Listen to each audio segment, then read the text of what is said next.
बच्चों को सिखाने का सबसे वाहियात तरीका है उनको ये कहना कि ऐसा करो, ऐसा ना करो। ऐसी हर चीज को बच्चा अपनी आजादी पे हमला समझता है और वो खौफ के मारे करता है। जो आप कहते हैं करता है, केवल खौफ के मारे करता है, इसलिए नहीं करता कि उसके मन में वो बात आ रही है। इसलिए सबसे बेबुनियाद तरीका है बच्चों को उपदेश देना, निर्देश देना कि ये करो, ये मत करो। जैसे आपको कितना सिखाया होगा झूठ मत बोलो, आपने छोड़ दिया। देखिए सब वैसे के वैसे। कितना सिखाया चोरी मत करो, आपने बताया कि आप सबने चोरी कर रखी है, एक को छोड़ के सबने बताया था, है ना? अच्छा, बताने से पहले कर ली थी, तो जब बताया उसके बाद कभी नहीं की, मौका नहीं पड़ा। अच्छा मतलब सारे दोस्त ताला लगा के रखते थे, मौका ही नहीं मिला आपको। बच्चों को सिखाने का सही तरीका है परोक्ष तरीका। जो कायदे के पेरेंट्स होते हैं वो इसका इस्तेमाल करते हैं, और परोक्ष तरीके का मतलब है आचरण से सिखाना। इस पर एक बड़ा अच्छा सिद्धांत है, जॉन बोंदुरा नाम का आदमी है, हम आगे पढ़ेंगे उसके बारे में। बच्चे ऑब्जर्वेशन से सीखते हैं, पेरेंट्स क्या कर रहे हैं वो सीखते हैं, न कि पेरेंट्स क्या कह रहे हैं वो सीखते हैं। कई माँ बाप बड़े दया वाले भाव से बोलते हैं, जैसे बाप मान लीजिए सुट्टा लगाने वाला आदमी है, बच्चों ने बिगड़ गया था, उसके बाद से पिए जा रहा है, सिगरेट पिए जा रहा है, दिन में 30-40 फूंक देता है। इतना फूंकता है कि उसको घर में भी नहीं रहा जाता उसके बिना। मतलब कुछ लोग ऐसे हैं कि बाहर फूंक के आते हैं सिगरेट, अंदर नहीं, घर के अंदर पवित्र बन जाते हैं अचानक। फिर तलब उठी, बाहर के किसी बहाने से फू फू फू किया, उसके बाद वापस आ गए घर में। कई लोग तो इस तरह से करते हैं। ठीक है, वो फिर भी इस सेंस में ठीक है कि बच्चे के सामने ऐसी हरकत नहीं कर रहे, भाई खुद को कंट्रोल नहीं कर पा रहे, कोई बात नहीं, बच्चे को तो मत खराब करो। कुछ इस से पार हो जाते हैं, फिर वो घर के अंदर ही कार्यक्रम शुरू कर देते हैं। सिगरेट पी रहे हैं, हर 3-4 वाक्य में 3-4 गालियां दे रहे हैं, घर के अंदर ही पूरा माहौल एकदम बना के रखते हैं। अब बच्चा वो सब सुन रहा है, वो सब देख रहा है। बाप को गिल्ट फीलिंग भी हो रही है कि मेरा बच्चा क्या देख रहा है, क्या सोचेगा, क्या सीखेगा। क्या सोचेगा से तो मुक्त हो चुका है वो, और क्या सीखेगा उसके मन में ही आता है।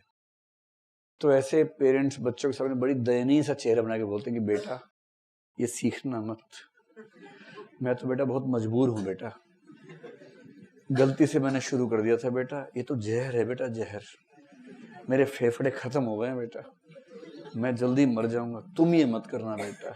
बच्चा बोलता है हाँ पापा मैं कभी नहीं करूंगा। उसके मन में आता है एक बार तो ट्राई करूंगा। ऐसे तो नहीं भाई, अगर ये इतना ही जहर है तो कितना शौक से कैसे सुबह से शाम तक लगा रहता है मेरा पापा।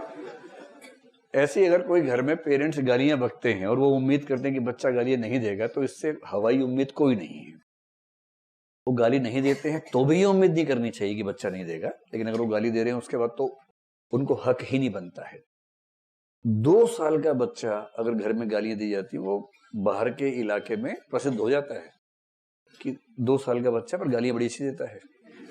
ऐसे बच्चे प्रसिद्ध हो जाते हैं अगर घर के अंदर गालियां चल रही हो। आपने ऐसा कोई बच्चा देखा हो? शायद मैंने तो एक देखा है। एक हमारा पड़ोसी था, उसका घर क्या था, गांव था, मतलब 5-6 परिवार मिलकर रहते थे एक ही घर में, संयुक्त परिवार था।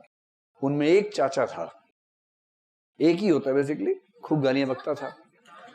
और वो 2 साल का बच्चा इतना सा, अब उस बच्चे की डिमांड इतनी ज्यादा थी, वो बच्चा तोतली आवाज में गालियां बकता था।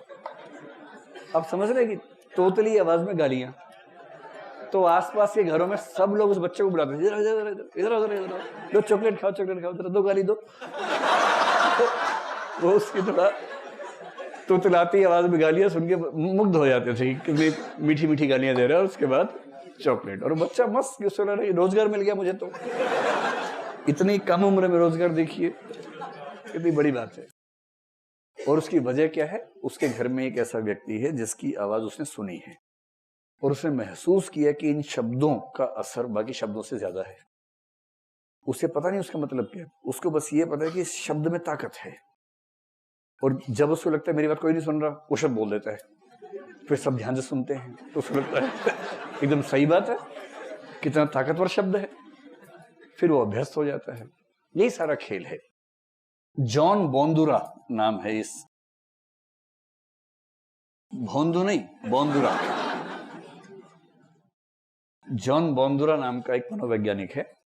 इसने रिसर्च करके स्थापित किया कि बच्चे इंस्ट्रक्शन से नहीं सीखते हैं, बच्चे सीखते हैं ऑब्जर्वेशन से, अवलोकन से, माता पिता का व्यवहार देखकर सीखते हैं।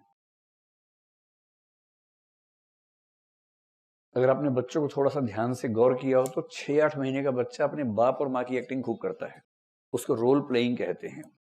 जैसे बाप मान लीजिए ब्रीफकेस लेके जाता है ऑफिस, तो बच्चा ब्रीफकेस जैसी कोई वस्तु उठा लेगा, ऐसे चलेगा, फिर बोलेगा सुनीता खाना बना दिया। माँ सोच रही है कि देखो ये टिंडा इतना छोटा सा नाम से बोल रहा है मुझे, लेकिन माँ मुग्ध हो जाती है कितना प्यार से बोलता है बच्चा।